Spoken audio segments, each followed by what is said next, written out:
Per tot això, el ple de la Diputació de Barcelona acorda: primer, instar el Tribunal Superior de Justícia de Catalunya a no elevar al Consell General del Poder Judicial la proposta de supressió i trasllat de determinats jutjats de Vido, tal com recull el seu document de comarcalització dels jutjats de violència sobre la dona. Segon, sol·licitar al Departament de Justícia de la Generalitat de Catalunya a posicionar-se contra la proposta de comarcalització del Tribunal Superior de Justícia de Catalunya i sol·licitar al Ministeri de Justícia del Govern d'Espanya a no aprovar el Reial Decret que estableixi l'extensió de la jurisdicció de determinats jutjats de Vido de la província de Barcelona a 2 o més partits. Tercer, sol·licitar a la Generalitat de Catalunya que prioritzi la lluita contra la violència masclista i que impulsi l'aprovació d'un pacte català contra la violència masclista.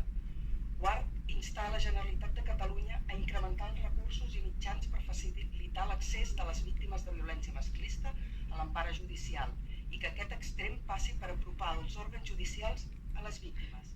Cinquè, adherir la Diputació de Barcelona al manifest de l'Associació Dones Juristes contra la supressió de determinats jutjats de violència sobre la dona a Catalunya.